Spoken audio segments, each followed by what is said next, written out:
Oh man. Shake the head, man. I'm just sharing it on. I'm sharing the link.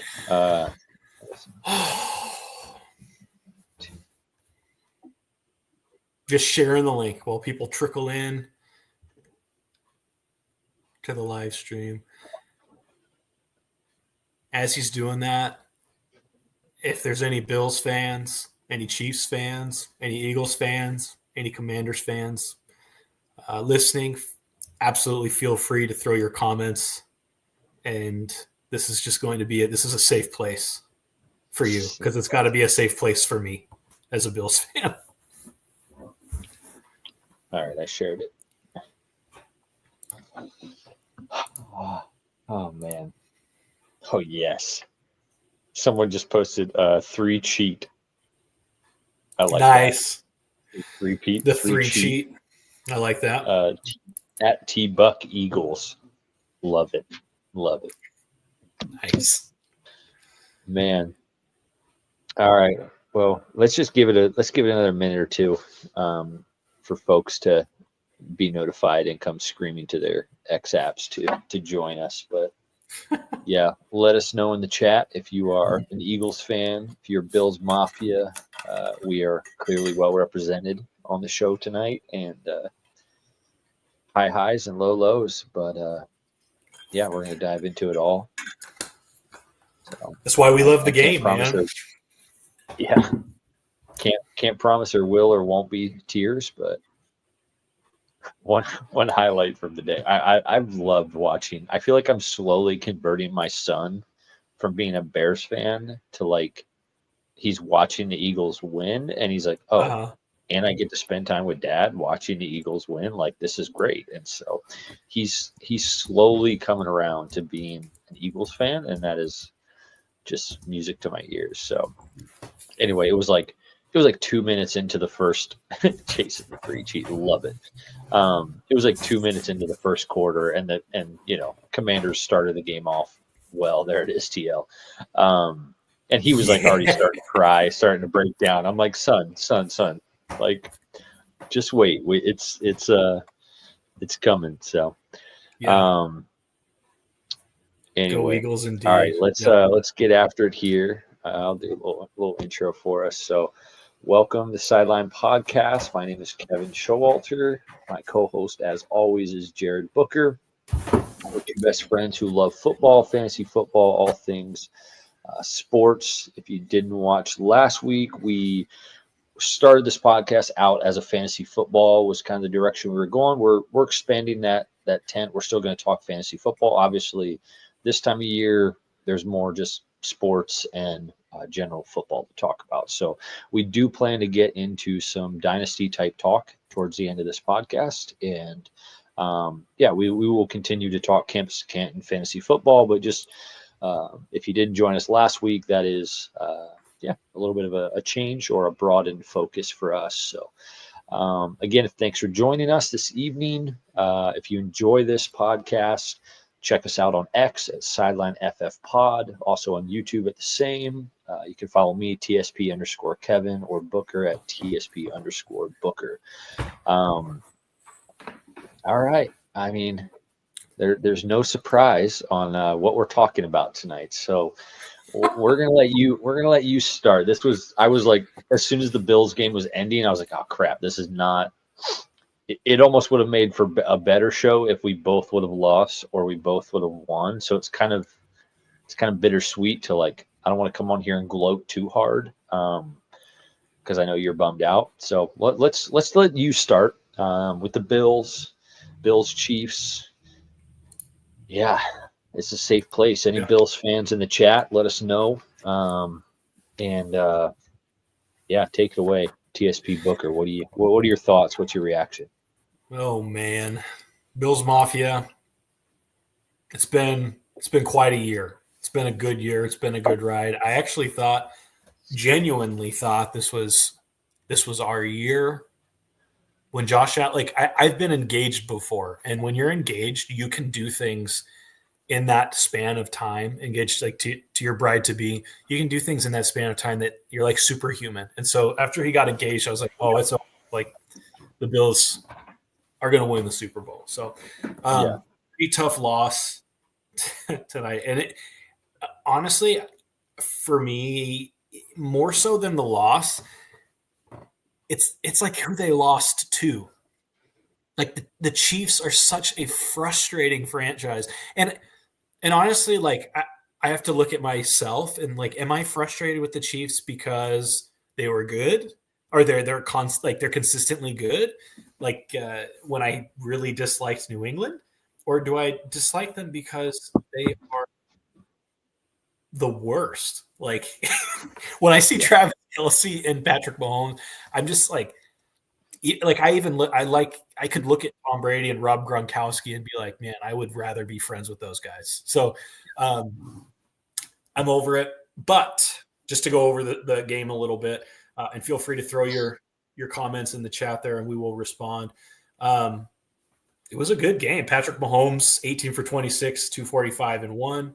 Josh Allen, 22 for 34, 237 and 2 touchdowns. I think the big story here was James Cook. Like, actually, no, that was not the big story. Mac Hollins was the big story, but that was a heck of a catch. That was a heck of a catch.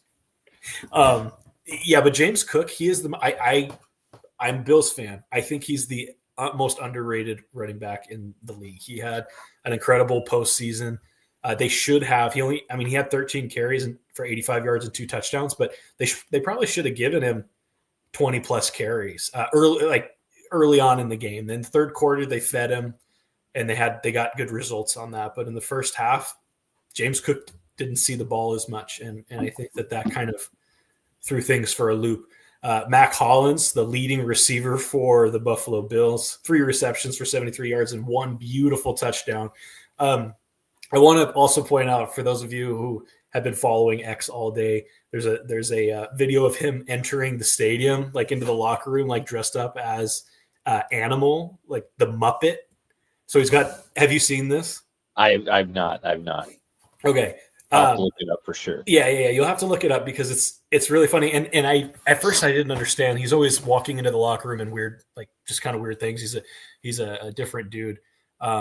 But then someone put 2 and 2 together. He did a Muppet because Patrick Mahomes has a Kermit the Frog voice. Kermit the Frog. So just like the Frog, but yeah, just trolling him. And so I love that. I'm just disappointed, man. I was really happy to see the Eagles win. I think the Eagles are the team to beat this year.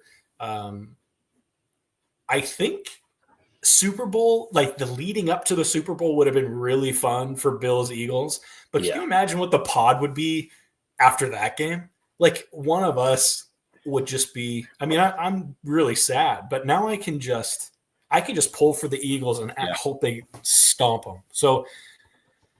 Yeah, there were had to start 2 different podcasts. To be honest, I don't know if our friendship would have survived it. So that's probably true. There were some controversial calls still in this game. Did you watch the whole thing? We had my 1-year-old's birthday party mid game, so I was locked away for the Eagles game, and then I was kind of loosely following. But I did watch majority of it. I saw the Xavier Worthy catch no catch on X, but I didn't see what was was it a third down? Like what was happening at that point in the game? It was, oh goodness, was it a third or fourth down? I believe it was a third down. It was in the red zone, right? It was in the red zone. There was a holding call, defensive holding. So either way, like even if they called that an incomplete pass, it would have moved the ball close to the 20-yard line. But because they called it a complete pass, which from what I'm seeing on X, like, and slow motion review, like it hit the ground, and it obviously assisted in keeping that ball in his hands. And so the ball would have been on the 20 instead of the 5, first and goal from the 5 based on that call, or it might've been the 4. So that's one thing. And then there was a 4th and 1, the tush push made famous by your Philadelphia Eagles. Josh Allen, he kept trying to go. I mean, he always goes left, and I feel like that became a little bit too predictable. But he actually, like, there's clear camera views of him getting to the line. And was that on the? Because there was 2 of them. There was one, I feel like, where they stuffed him almost like about to score, and then there was the one about midfield. I saw the one they were like in the red zone, and like again, everybody thinks like, hey, the tush push, this is a dumb play. They shouldn't run it, but it's like there's a beauty in how well that they run it. And we'll get into the Eagles game. Like that, the tush push was actually one of the main events of the Eagles game. Like there was the most outrageous thing I've ever heard out of a referee's mouth. So we will get there. But yeah, on the one, Josh Allen hikes the ball, goes laterally like 2 yards, and then goes forward. It's like the only way the sneak works is like ball forward, like whether you have people pushing you or not. There's no. It's the 4th and 1, and you snap it in the pistol and hand it to your running back 9 yards behind the line of scrimmage. Like, what are you doing? You need. Yeah. So I didn't see that, the one where he shuffled, but the one at midfield, like, I get why they couldn't overturn it, but the fact that the 2 different line judges had different spots, I'm like, and the one camera angle, it's like clear as day. He's got to get to the 40-yard line, and it is clear that he falls to that point, and then they stop and push back. So like, I did think that one should have been overturned, but I think Chris Jones is right in the way. It wasn't clear and obvious, so they're going to stick with the call on the field. But man, I think it was obvious. It just wasn't clear because there was a 300-pound man right in the way. But I think it was pretty obvious to everyone watching not wearing red. Correct. Which did the refs have their red on tonight, or were they still in black and white? One of the refs bent over to pick up one of his flags that he was throwing on Buffalo Bills, and I think I saw some red elastic. So I think there was some red lucky underwear out there for a couple of the referees. So, yep. But last thing I'll say. Oh, go ahead. But no, I'm wanting to stew on this a little longer. Okay. Then at the end there, Kincaid had it. I mean, he had a chance. That's what I was about to say. Like his hands, it was almost like it was reminiscent of the Mark Andrews. But much higher degree of difficulty than the Mark Andrews. Yeah. Like diving, a crazy throw. Like it was a hard play to make, but man, chance to go to the Super Bowl. The whole game is changed if he brings that bad boy in. Oh, yeah. Yeah. But my biggest thing, and I am pleading with the Eagles, like I get so sick of hearing, Spagnola's bringing the blitz. And you know what pains me about the Chiefs the most is Andy Reid coached when this was the main jersey, not the main jersey, when this jersey, 2004, like he was my coach. And Spags is actually a disciple of Jim Johnson, who was like my favorite coordinator of all time. Like the aggressive blitzing, the like I'm gonna punch you in the face kind of defense. So it pains me to watch the Chiefs be good.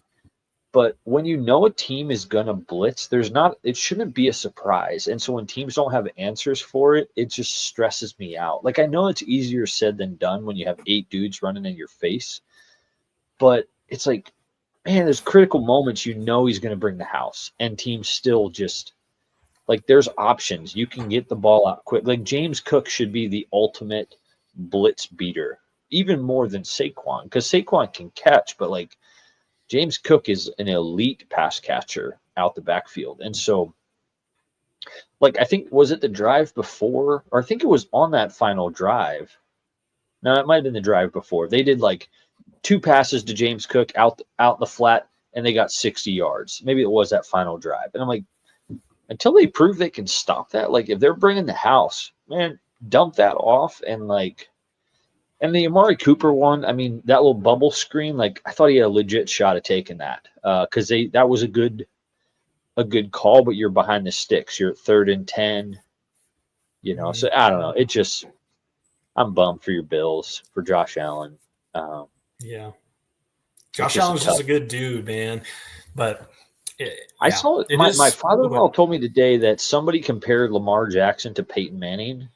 I'm not sure why or what, but it feels like, and not just a black-white thing. I'm not seeing the, and Josh Allen, not even, it's just totally different. Like Peyton Manning is a totally different type of player. But both of them, the inability to get over the Brady hump or the Mahomes hump is like, man, you have to beat him. Like Eagles, you need to beat him. And you need to have the ball last. And the worst part, man, is the Bills had the ball last. Like they had, I was worried that I was like, oh man, Chiefs are going to get the ball with 4 minutes. Mahomes is going to just dice them down the field, kick the field goal, and get out of here. I'm like, oh, Josh, you had it. Like, stay ahead of the sticks. Like, it's so, I know it's simple to us armchair quarterbacks, but it just, in those critical moments, that's where I will give the Chiefs credit. In the critical moments, the refs, the rigged, all that, whatever you want to say, which sidebar, I love that Adam Schefter is like driving the freaking Chiefs are rigged stuff, like 3-cheat. I love it. Just like from the most mainstream guy, I like absolutely love it. But what you can't deny is that in the critical moments, they show up and they don't beat themselves. And that's going to be a tough test in the Super Bowl. So we will see. Any Eagles, other final just hand the ball off to Saquon. Don't like that. If you learned anything tonight, it's like just hand the ball off. Saquon, I think, is I don't know. There's no comparison. Obviously, there's a lot more years behind Saquon, but in the year that he's having this year, but just don't. Yes, but we are a balanced offense. I know people think we're only run heavy. We're only run heavy when like we can just beat a team without throwing the ball. Like if they have to throw the ball, like man, dude, my Eagles are going to the Super Bowl. Let me just gloat for a second and then we'll get into the game. But bro, I'm so freaking excited. And I think they got this one. I'm just gonna say it. I think they got this one. I feel, and I'm just pulling up a little memory lane photo for the fine folks. I guess I could really do this and get you to throw it up on X or on here, but I'll just do it the redneck or the new way. But okay. So this is us. Oh, that's in Phoenix a couple years ago. We actually got to go to the game, and I don't know if I have any of me crying after the event, but yeah, going down memory lane. That was quite an event, man. Such a good memory. So I'm just like, man, it's so good to be back, and we have this team is better than that team was, but a lot of the same core pieces. Jalen Hurts is a good quarterback, man. I get on everybody on X because I like all the dude does is win. I love that Coach Sirianni just gave him a huge shout out from the podium. Like that was just huge, man. Like all of the hate that he gets, and so like I don't ever want to come across like, oh, I'm not a Saquon guy. Like I'm so thankful at Saquon Barkley. Like Giants. New York Giants, we love you. We are so thankful at your incompetence that you would just gift us with such a marvelous jersey selling, stud, all pro MVP caliber running back. Like, just thank you.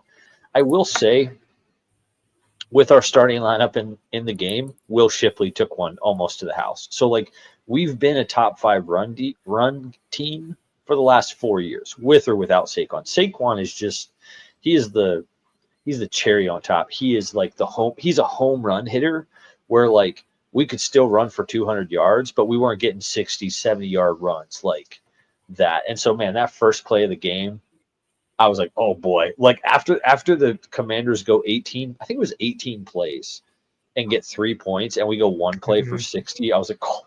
Like I was going down, filling my snack tray, getting a drink. I was, okay, they got their field goal. I have some time, so I'm walking up and my son is going ape wild in the room. I was like, what did I miss? And it's like, God, touchdown. Like this is, I saw the replay, but man, I just, I'm so pumped. And I think we have a team good enough to win it this year. And so I kind of wanted the Chiefs, but I also, I wanted the Bills because I'm sick of the 3 cheats. But man, I want to beat the Chiefs. Like, I want to beat the Chiefs more than I want to beat any team in my life. Like this, how good this Eagles team is, and how annoying this Chiefs team is. It's like, man, this is. Or we lose and we go down as 2 of the 3 losses to the only team to ever three-peat. So like, the stakes are high. The stakes are like the Eagles are either going to hand Patrick Mahomes his 3rd straight Super Bowl, or they're going to crush that. And you got to know everyone on Broad Street right now wants like, and they're still out there probably. They're still out there. I'm sure they are. You know, like how people in other countries they'll make little piñatas in the likeness of somebody, and you know they'll just hit it with sticks because of they disagree with the individual's views in politics or whatever. I think people are on Broad Street have a little Patrick Mahomes piñata that they're passing around and smacking around a bit for the next couple weeks. So sorry, I was talking about Jalen Hurts. So last time that they played, Jalen Hurts played better than Patrick Mahomes in the Super Bowl. Like, and again, I'm not going to be a salty dog on those refs, but like, that was such a ticky-tack call that sealed that game. And I'm still convinced that if Jalen Hurts gets that ball to, I don't remember what the score was, but like, if we get the ball back, Jalen Hurts is going to lead us to that win. I am convinced. Like, the windows, go back. I've yet, maybe I will go back and watch. That'd be a fun, I don't know if it would be fun or not, but if we went back and watched the Super Bowl, like condensed game on a live stream, that could be interesting. But I've not gone back and watched the whole game. I've watched the 2004 loss to the Patriots, but I have not been able to go back and watch that one because I'm still salty about it. But like, you see the highlights where Jalen Hurts is just dealing into tight windows, making ridiculous throws. And so to lose that Super Bowl was so crushing. I am just looking up one thing here, which I know we talked about this last week. Maybe I should have you look it up, but well, I want to look up a couple things. Can you pull up the box score of the Eagles beating the Chiefs in the regular season in Arrowhead last year? I am pulling up. And one problem, I'm pulling up the Bills versus Chiefs earlier this year. And this game was in Buffalo. I know last year the Eagles beat the Chiefs in Arrowhead. The problem is Mahomes is a different animal in the playoffs. And so anyway, let's pull those things up, but let me jump into this game here. So all of this tangent was on Jalen Hurts is a great quarterback, an elite quarterback. Like, the 20 for 28, 246 yards and 3 touchdowns, and 1 touchdown, 3 rushing touchdowns. Like, they don't not throw those touchdowns in the red zone. On the 1-yard line, they could do the little bootleg, throw it to the fullback all day long and get passing touchdowns. They do it, one, because it's unstoppable. And it also breaks the will of the defense when you just – so, like, okay, let's get into this. My favorite part was that tush-push sequence, and the referee – did you see this part? Oh, yeah. Like, have you ever heard that in a game before? That was incredible. I've never heard it. That was incredible. Like, if you do this again, I will give them a touchdown. Like, I was like – my father-in-law looked at it like, is that possible? Like, did he do that? Like, there's no way. Like, the internet. That's a real thing. And I know that Patrick Mahomes was taking notes in that moment. Yeah, because it's just like, I guess if they keep inching it half the distance closer, like eventually the nose of the ball is touching. No, it's just more about them intentionally. Yeah. Intentionally just, yeah. Could they do that from like the 20-yard line though? What they were saying on the commentary was that a referee has the discretion to do that when he sees fit. And so I made a post on X that said I was really hoping to see Ed Hockley on the box score. Yeah. I don't know why honestly, why didn't they do that? Like, why did they do all of this, get to the point where I feel like that would have been historical? I don't know if that's ever happened. And then they push to get the touchdown. No, like, try to draw them off one more time. Let's see if we can that would have been awesome. Because Luvu had a heck of a game. I mean, he was terrorizing us in the first half, but he's not disciplined as a player. I mean, the jumping off sides, he's chippy. Again, you like your players to have a little bit of an edge, but I mean, he's gonna be a great player. I think he's a rookie or second-year guy. Like he's a stud. But yeah, I think the ref even told him like, "Hey, you might want to stop jumping over it's not working." But then they also like, "Hey, we're gonna give them a touchdown." Man, but yeah, Jalen. Let me get some stats in here. So Jalen, 248, 1 touchdown, 10 for 16, 3 touchdowns. It was a tush push kind of day. Saquon, 118 and 3 touchdowns. AJ Brown, 6 for 96 and 1. A part of me is always going to cheer for Zach Ertz, and I was bummed when he left Philly. But I mean, just he won a Super Bowl with our team, and so like he's always going to be an Eagle.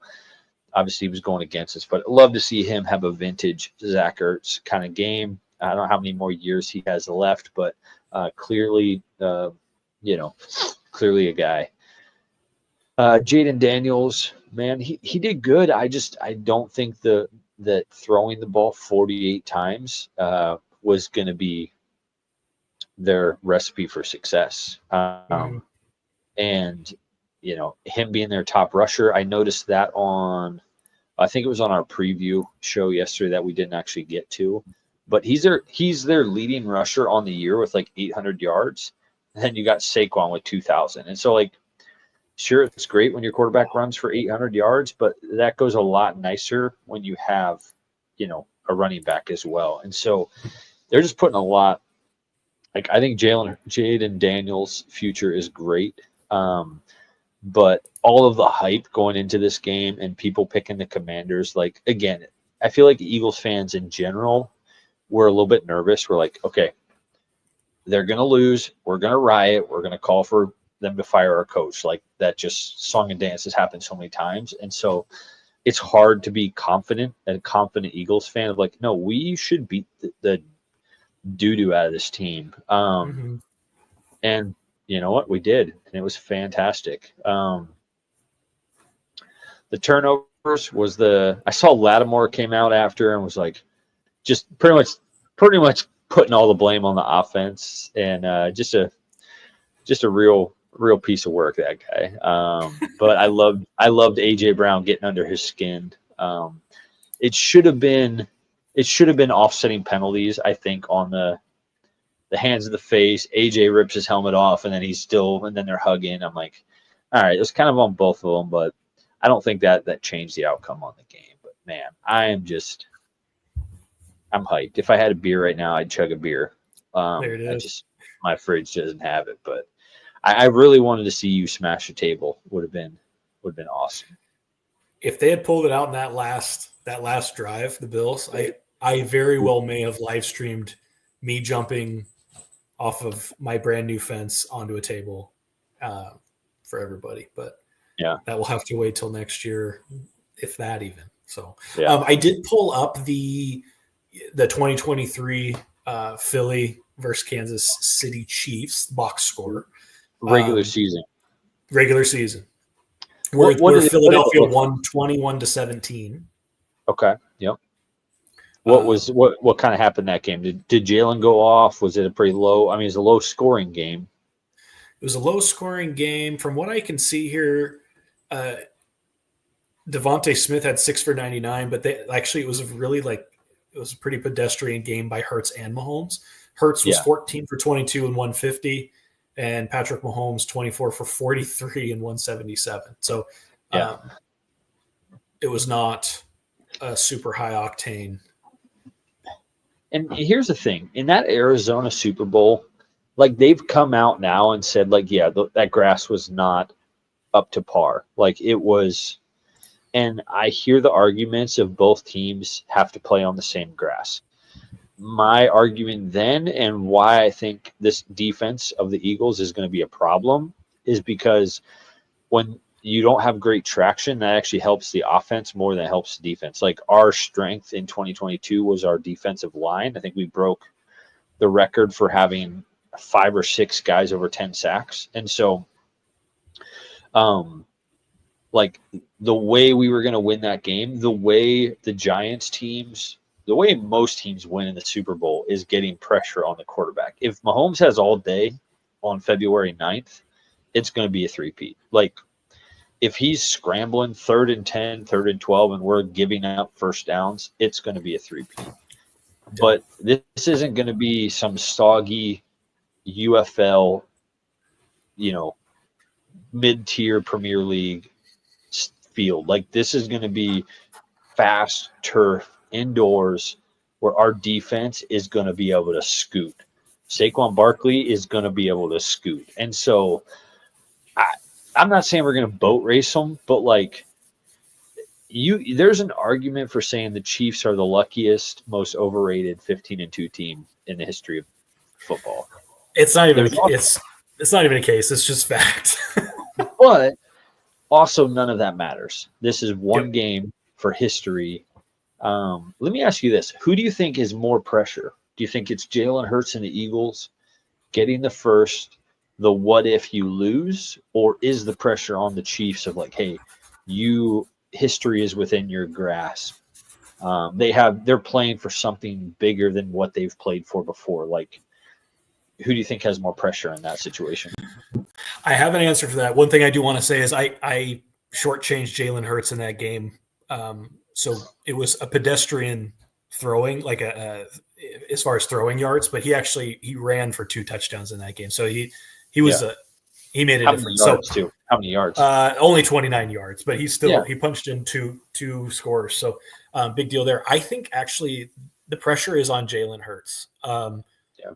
I think it's the Eagles.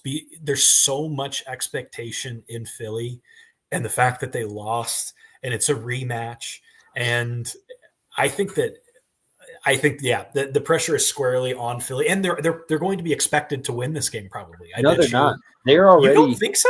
Oh no, not at all. Not at all. They have like the objectively more talented team. Yeah, but it's the Chiefs, man. The people are picking the Commanders to beat us. Yeah. Okay. Well, I hope they do pick the Chiefs. I hope they do. No. Oh, I guarantee you, the next 2 weeks, it is going to be nauseating listening to mainstream media talk about the Chiefs, and rightfully so, in the sense of like, hey, until you beat the bully, you're not the bully. Until you dethrone them, you shouldn't be favored. And I like that. If it was going into this game like, oh, this is a runaway for the Eagles, I'd be real nervous. I'd be like, oh man, we are not. But I'm like, we go into this game with a chip on our shoulder, and everybody's saying the Chiefs are going to do Chiefs things and get that three-peat and just discount. Like, hey, Jalen Hurts can't throw. All we do is run the ball. Like, I do think there is a level. I think the pressure on the Chiefs, they're playing with house money in a way of like, if they don't win, they've still won 2 out of 3. They've still, in making it to the Super Bowl, they kind of have house money. No team has, in the quest for three-peat, no team has even made it back to the Super Bowl. So if they lose, then it doesn't really matter. They just have more to gain. If the Eagles lose, I mean, they could be firing coach. They could be like, they just, the whole thing. So if Kansas City loses, do you think like the next time Taylor Swift and Travis Kelce just go out for a country drive, she makes them sit in the back seat? Possibly. Yeah. Just thought of that. That's our trivia question. Anyway. Yeah. Hey, I think you should I almost posted this. Philadelphia should put the fire Sirianni, like, just put that to bed. Like, even if they lose, he's consistently a good. So just stop. Yeah. Just stop. Yeah. Yeah. No, absolutely. I get after everybody I see on X saying anything negative about Sirianni and Jalen Hurts. I'm like, look at the records, man. Like, Yeah. you can say he's playing with a team of Pro Bowlers. I was getting into it with people this week about Terry McLaurin versus A.J. Brown. And, like, when you look at A.J. Brown's stats, you're like, okay, he's not playing with a running back at quarterback if he's putting up these kind of numbers. And so just, man, the quote I saw, I haven't gone back and watched it, but what did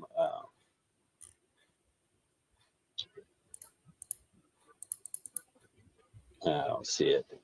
I thought it was Hertz said something of like, let me out, like release the beast pretty much. And so I just, what I don't want is like, I am quite all right with running the ball 45 times in the Super Bowl, winning 20-13 and winning. Like, I go back to that Seahawks Super Bowl, 4th and 1 from the 1 yard line.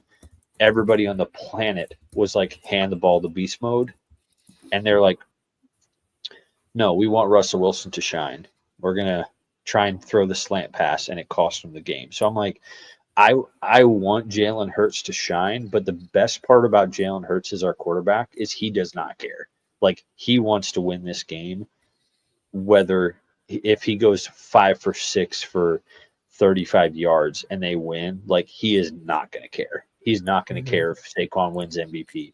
Now, does everybody want those things? Does he want to go out there and throw for 300 yards and 4 touchdowns and, just crush Patrick Mahomes? Like, of course. But, like, I love the mentality of this Eagles team. And, man, I'm confident. I'm optimistic that we're going to get this done. And more than any team in my entire life. I mean, this is the best Eagles team in my life. And it probably will for the rest of, like, I don't know if we're going to get a team this stacked from top to bottom in their primes. Whew, man. Yeah, probably not. I wanted to bring up, so one of the reasons I think you guys are going to get it done, still to this day, I'm a huge Jalen Hurts fan. Like, he played for Alabama. Like, he was at Alabama for a little while, and then he went to Oklahoma, which I am vocally not a fan of the Oklahoma Sooners. But I remember 2019, back when I was just a young whippersnapper. I don't know if you remember this game, but they played Baylor. It was number 13 Baylor versus number 10 Oklahoma. And I remember watching that. And at half, Baylor was up 31-10. And I remember watching Jalen Hurts, like, he had one interception. He just was not playing super well, but they would pan to him in the third quarter, or even during the second quarter when the world was just collapsing around them. And he was just like in the zone.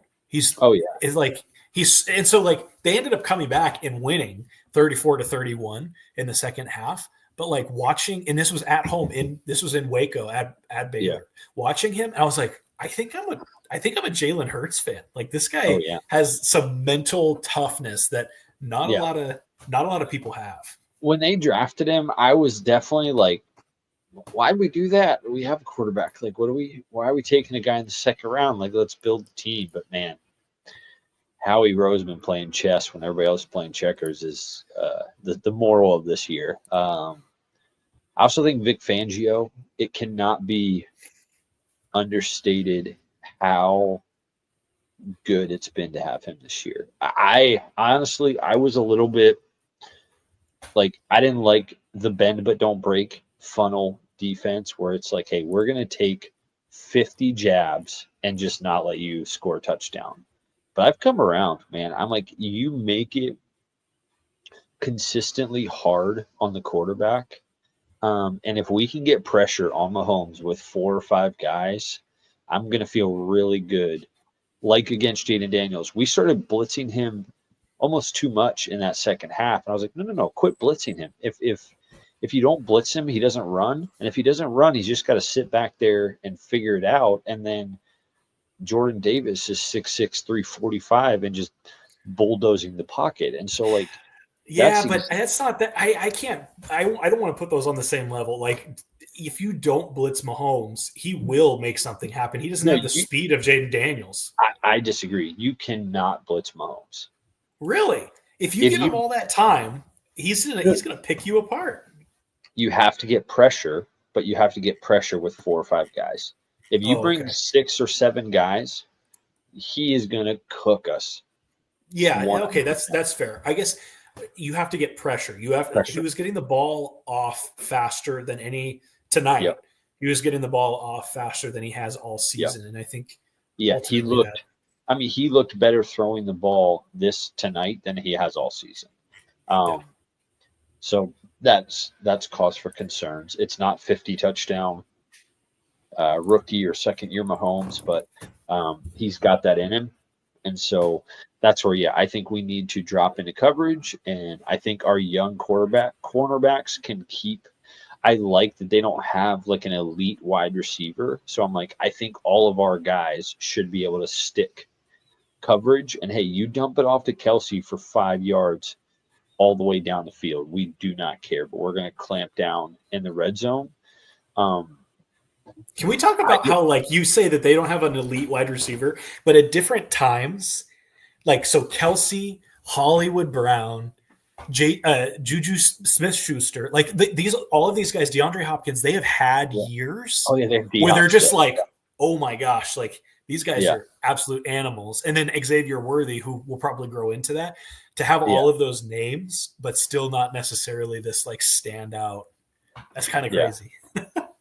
It is kind of scary. The abundance, they almost went from having no weapons to like, oh my gosh, they have an abundance of dudes. And man, the Bills got to really, going back to that game, the Bills got to be kicking themselves, getting torched by Worthy after trading that pick. Like, Keon Coleman might be a guy still, but like, one more Bills question. Who's been a bigger disappointment this year, Keon Coleman or Kincaid? Kincaid. Yeah. I still wouldn't have. Oh, go ahead. I was going to say he was supposed to be the next Travis Kelce, and he is not just because of that drop tonight, but like he has had just a downer year when we thought he was going to go ham. So I would still, though, like fantasy side note, I would go after him this offseason because that sophomore slump, if you got someone in a dynasty league or he might go late in your drafts for fantasy football, I'm probably going to be targeting him because I think he is too much of a stud to have another year like he did this year. But anyway. All right. So before we pivot into some dynasty fantasy football stuff, so any other things in the chat? We love to respond to comments, angry retorts, frustrations. TL, we see, it's rigged, league's getting stale, go Eagles. We feel it. We feel it. I don't think the league's getting stale, mainly because, man, NFL is still king. I think, I don't know. As there's been fewer and fewer games, I'm like, man, this is just the finality of football is what makes it better than NBA, MLB. It's like you don't get 7 games to figure this out. Like, that's why I'm nervous that the Eagles put up a 55 piece. I'm like, oh, they played their best game to get to the Super Bowl. Do you have one more in the tank? I think the answer is yes, but I'm like, it's almost why I was kind of wanting the Bills, and this isn't a shot at you. I feel like if the Bills would have beaten the Chiefs, that would have been like an emotional high for them, where they might have had a little bit of a letdown in the Super Bowl of like, wow, we finally conquered the Chiefs, and then we got slapped by the Eagles, where the Chiefs are going to come in like focused championship mentality. But again, I think the Eagles are coming in like, hey, we are not losing to these guys again. So I'm hyped. Any other thoughts you have before we pivot? No, it is going to be a great Super Bowl. Looking forward to. I am not looking forward to the 2 weeks of just, like you said, endless, gassing up of Kansas City. But it is what it is. They've earned their way to the Super Bowl once again, and I'm excited to kind of see what happens. So, fly Eagles, fly. Yeah. All right, well, we'll go another 10, 15 minutes here. Why don't you throw our graphic up for us, and we're going to get into All some right. Dynasty talk. I saw this the other day, and I bookmarked it because I thought this would be a great thing to talk about. So this is from NFL Notifications on X. And they have some NFL draft players comps. So I kind of wanted to jump into this both from a fantasy football perspective and also just, what do you think about these comps? I will say the one that caught my eye the most was the Tet McMillan and DK Metcalf. Mhm. Um, and my biggest thing was like they just seem like completely different. And I posted something on X. You can go check that out. But DK just muscles coming out of his ears, big physical player, and I was like, Fast. that's fast and like twitchy, and that's just not like that's not what I haven't watched a ton of Tet McMillan, but I'm like every time I watch him, he's just like this silky smooth, getting open, not like he's tall, and so maybe they were just like he's a tall guy. I don't know. I thought the better comparisons that I posted what I posted, then I thought maybe Mike Evans. Someone also said Drake Mhm. London. And I felt like those are better. Like Mike Evans is a big target, but he's not muscles coming out, super twitchy, super fast, super, hard to tackle. He's just a good professional receiver that gets open. And I feel like that is what Tet McMillan is. Like he's just going to be a good professional, and some team is lucky to have him. So, Mhm. any thoughts on that? And then what names stand out on this list? We can go kind of top to bottom, or just pick one as you will. Yeah, thoughts on that one. I agree that comp doesn't really make much sense to me. That caught my eye. I think the other one that caught my eye as well, and maybe you'll have to school me a little bit, is, and I'm not a Shador fan, but Shador Sanders and Teddy Bridgewater. What, can you explain that to me? I don't know. I'm not sure. I mean, I get it. Like I, I don't know. They're both not incredibly mobile, but I don't know. Is Teddy Bridgewater known for his like accuracy? Like I see, and I responded to something on Shador. It was like, what is his floor, his middle, and his ceiling of a player? And I want to say Teddy was one of the maybe his floor or his middle that I thought, but maybe not. I might just be thinking that. I don't hate it honestly. I just, yeah, I think he probably has a higher ceiling than Teddy, but his floor, I could see his floor being like to me. That's like okay, you're going to be a professional quarterback.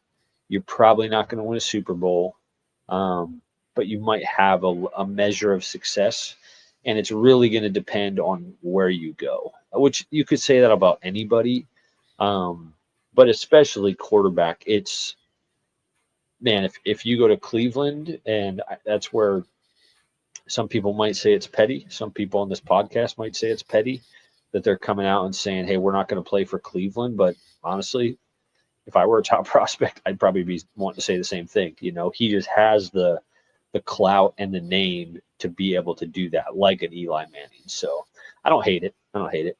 Yeah, I think the one I like the most, and I don't know, it might be just because they played for the same team, but that Abdul Carter, Micah Parsons comp, that was kind of, I like that because they both have a similar, just like they are Well, just animals, yeah, like incredible defensive players. So I like that comp, but part of it is maybe because they were both Nittany Lions.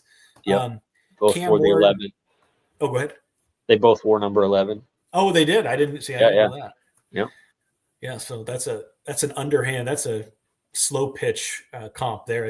Oh yeah. Pretty easy to make. But what do you think about the Cam Ward, Dak Prescott? I don't know how Cam Ward is actually. I mean, watching him play at Miami, like, was he just a little bit too relaxed? Like there was a point where I was like, this guy is like a beach ball in a chair away from, like, I don't know. He just looked so relaxed. I was uncomfortable with like how lackadaisical sometimes he looked, and a lot of times he was able to like make some incredible passes. But I don't know. What'd you think about Do you that? mean in his like demeanor or his play on the Yeah, field? yeah. His play on the field. His play on the field.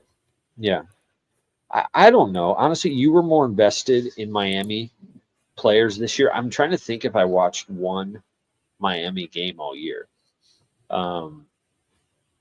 Surely they were on primetime at some point. But I honestly, I followed their box scores, but I didn't watch a lot of Miami stuff. So I couldn't tell you his demeanor. I would say I thought he was a smaller guy, like coming from Wazoo, and like I don't know why I thought he was like a 6 foot 190, like a Bryce Young type. But this dude is 6'2", 223, like pretty close to prototypical size. And I've seen some like interesting things on X of like, hey, this dude might be able to spin it.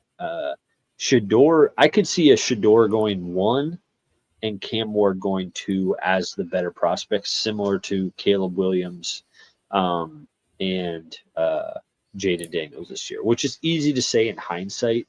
But I think I'm more in on Cam Ward than I was like a couple weeks ago. And yeah, we'll see how the draft process goes. I don't hate the Dak Prescott comparison. Like, I would say, okay, he could be an all-pro. He could be a Pro Bowl type of player. The fit, the coaching will really decide, how far he goes. How about this? I didn't respond to this, but this Travis Hunter is Trayvon and Stephon Diggs. And let's not go too far rabbit trailed on. We've talked so much about Travis Hunter, so this is sort of this is baiting us into getting into this yet again. My problem with this is, are you saying he's going to be an all-pro cornerback and an all-pro wide receiver? And if that is what they're saying, I think that is what they're saying. Then you're insane, because those guys aren't playing. Like I think it was Mike Lombardi on McAfee, or it was somebody else had talked about, like, you're going to have a major and a minor, and most guys, you major on defense and you minor, hey, we'll throw you out there for a couple plays on offense, we'll let you return kicks, because I'm sure in the pre-draft process he's going to be like, hey, if I'm coming in, I want to be able to play both sides. And they might say yes, but what that's going to mean is, hey, yeah, we want you to be a lockdown corner, and we will we'll get you some snaps on offense. This is another thing I heard this week where I'm like, this dude, I don't want to say he's going to be a bust. I mean, the Heisman, like, again, we don't actually hate on him, but we've gotten on him a lot. But he is not. So this is 6'1", 185. I thought I heard like 180 this week, like 180. I was like, man, this dude's going to get bullied in the NFL. Like, teams are going to put him in the run game, and you're going to have to tackle Saquon Barkley in the open field. Like, that's a different animal than what the Big 12 was throwing at you. And so to have to prepare mentally and physically for that, and then to say, oh, yeah, and now you got to play Patrick Surtain this week too. So, like, I think he's going to have a major and a minor. So if you want to say Trayvon Diggs, then say Jamison Crowder as the wide receiver, with all love to Jamison Crowder from Monroe, Red Hawks, North Carolina. Shout out. Go Red Hawks. But don't say, hey, 2 Pro Bowlers. Any thoughts on that before we move it along? Yeah. No, I mean, I agree. I think that I think there's no way he lives up to those expectations, but I'm okay with people thinking he will. I just don't believe it'll happen. The other thing I heard the other day was, is there a team who actually wants Travis Hunter? Because here's why I asked the question, because he's saying that he will play both sides of the ball. If he does go to a team who allows him to do that, and he does perform at a certain level, he's going to be able to like dictate how much he makes, probably, right? Are you going to pay him if he performs well at both positions? You're not going to pay him for both sides of the ball, would you? He's just not going to be an all-pro at both sides in the NFL, because his comp is actually Deion Sanders. His comp is not. Sorry, I'm just pulling up Deion Sanders'. I think we've talked about this before, but Deion Sanders majored in defense and was an all-pro Look at this. He's an first team All Pro like most of the years of his career. On offense, the most yards he had in a season was 1996, and he had 475. The next highest was 106. The next highest was 100, and every other year was under 100 yards total for the season. So, like, you can say that, but this is the men's league. Like, this isn't the Big 12, and I think the coach is going to need to get in his grill and say, "Hey, you are too valuable, locking down the other team's best cornerback. It's not a matter of if you can do it. It's, hey, again, we'll throw you out there for a few plays like Dan Skipper does playing tight end for the Lions, but that doesn't mean that you're going to be a full-time tight end, Dan Skipper, So, but yeah, it to me, that seems like it could be a little bit of a turnoff. I think the Dion factor will still get him drafted probably top 5, top 10. Yeah. Let's go Jalen Milroe. Jalen Milroe, Marcus Mariota. Did you see that video this week of Milroe just looking just shredded, throwing the ball? He is a specimen. There's no. What do you think on this comp? I think it's a slap to Milroe's face, but it might be fair. Marcus Mariota, I think that Marcus Mariota in college was, I think, probably projected to do much better in the NFL than Milroe is being projected to do in the NFL. So, yeah, I don't know that I love it, but because remind me, Marcus Mariota, he did run? He was a running quarterback, right? Yeah. Yeah. I don't know. What do you think? Well, I was going to say, and I was kind of getting after Titans fans this week, but I saw this graphic where it was like the Titans had a Super Bowl team. They just traded it all away. It was Mariota at quarterback, Derrick Henry, D-Hop, Calvin Ridley, and then I can't remember who the last wide receiver. A.J. Brown was. Oh, yeah. You would have been able to pay all of those guys, but it's like, man, if you would have just kept these guys together. So I would say if Jalen Milroe hits, I would say Marcus Mariota is a good floor because he's been a serviceable professional quarterback. Not most guys are going to bust in the NFL. So, like, to assume with these comps that, like, oh, yeah, they're all going to hit their ceiling and sing Kumbaya and be Hall of Famers. It's like, no, guys are Hall of Famers because they are the anomalies, not because it's just so easy. And so I don't know what's between the ears of any of these guys. So it really is hard to tell. The one thing I heard is the comp, and it's so obvious. It's like the Abdul Carter, Michael Parsons. It's Jalen Hurts. Like, it's you have an elite ability to run the ball.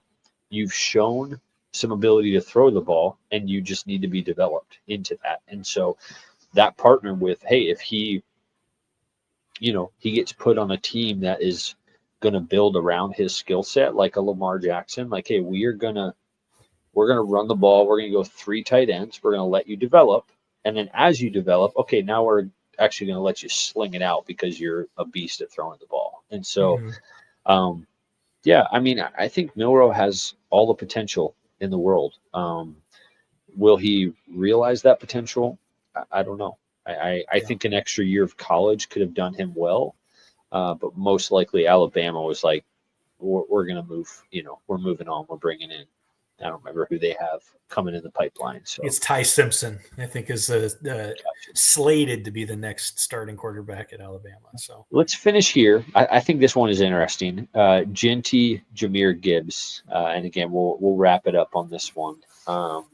Genty, Jahmyr Gibbs. What are your thoughts? I saw that one too, and I brought up the box score against Penn State for Genty, and he did go over 100 yards, but Jahmyr Gibbs was a stud at Alabama.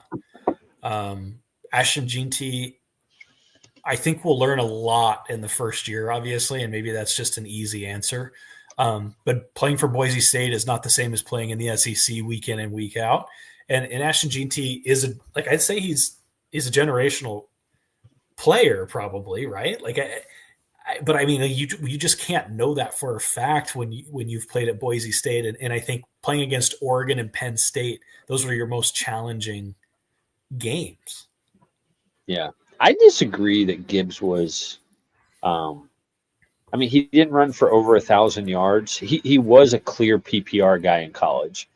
His best season was 926 yards, 7 touchdowns. He had 44 catches, 400 yards. So like 10 touchdowns, over 1,300 all-purpose. But not the pure runner. Now in college, like when they took Gibbs in the first round, people thought Dan Campbell had lost his marbles. Like they took him in like 15 or 16 overall at a 190-pound running back. They're like, this ain't gonna work, you know.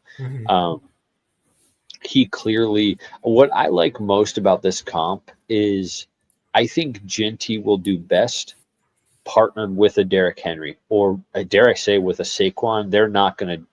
Neither of these teams are going to be able to draft Genty. Let's look at the draft order and see who. Just end here real quick. But I would love Genty going with somebody where he can be a thunder and lightning. I also think the O-line is huge. Like I see Bears fans saying, "Yeah, bring Genty to Chicago with the 10th overall pick." I'm like, that's not a smart pick because you don't have an O-line. Like he's not going to succeed if there's just D tackles in his face when he's handing, you know. So I think the fit is going to be huge for him, but he's got a Bucky Irving type of juice to him.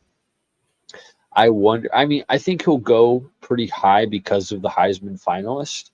But my thoughts are so Titans, Browns, Giants. I mean, like to the Patriots could be interesting, like a Ramondre. But I don't think the Patriots with Vrabel are taking a running back at 4. Jacksonville's not taking a running back. The Raiders need a quarterback. I don't know. Genty might not go top 10. So, like, I if think he would be fine with that, like, though. Truthfully, I think he'd be fine with that because the teams you just named, I don't think that would be a good. Any of those would be a good fit. This would pain my heart because I like Genty, and I've seen mocks where he goes to the Cowboys at 12. I think him and Dowdle could be a good combo, but I'm kind of hoping he doesn't go there. How about the Colts at 14? A little Jonathan Taylor, Ashton Genty, Anthony Richardson run game. That could be dynamic. That could say, hey, we're going to run it 55 times. Bermuda Triangle. That's what that would be. Yeah, I mean, put them both in the backfield. Like that could be interesting. I don't think they do it, but I think that could be interesting. So anyway, we're at our hour mark. Let's wrap it there.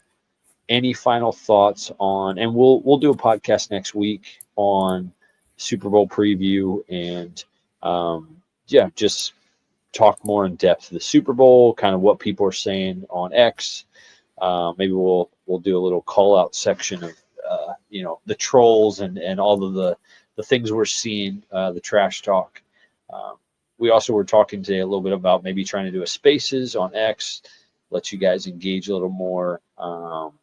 Let people run wild for at least a little bit before we mute you, but to be continued on that. But yeah, any final thoughts you have before we wrap up for the night? No, looking forward to the Super Bowl. As always, this is a highlight of my weekend. Still proud of the Bills. I think Kincaid bounced back. Josh Allen, he's going to be a stud next year. I do think this was a good window for them, but we say that every year. The window's not closed. So, and then I think James Cook will only continue to get better and maybe add some pieces in the draft. So yeah, maybe some pieces on the back end. Like I feel like that's where we need some help is on the back end of the defense. But anyways, go Bills. Pulling for the Eagles in the Super Bowl. Yeah, this was supposed to be not a rebuild for the Bills, but man, you got to be proud of like this was not the hey, we're getting rid of Diggs. We're going younger. We're going to build around Josh Allen. So as painful as it is to lose, those teams that lost in the past were much better Bills teams to lose. Like those defenses were elite, and he had Diggs. Like he had weapons where this time it really was Josh. I mean, Mac Hollins is a nice guy. He's a good story, showing up barefoot, but like he's not. Yeah. I mean, he's not who you want to be trusting in the playoffs. With all respect, I think his vibes are immaculate, but. So I think if they nail some draft picks, we'll see. I think the Saints are going to hire either Joe Brady or Kellen Moore would be my bet, and so one of our teams is going to lose their OC, and once that I would love to do a podcast kind of breaking down the new coaches, offenses, what it means for next year. I think that would be a great offseason topic for us, and so I think that job is going to go to one of our coordinators. Future's bright for your Bills. Go Birds, fly Eagles, fly. I am freaking hyped that we are back in the Super Bowl. And again, thanks everybody for joining us this evening. Follow us on X at TSP. Here we go. It's late. Follow us on X at Sideline FF Pod, at TSP Kevin, at TSP_Booker. Until next time, have a good night. See you, everybody.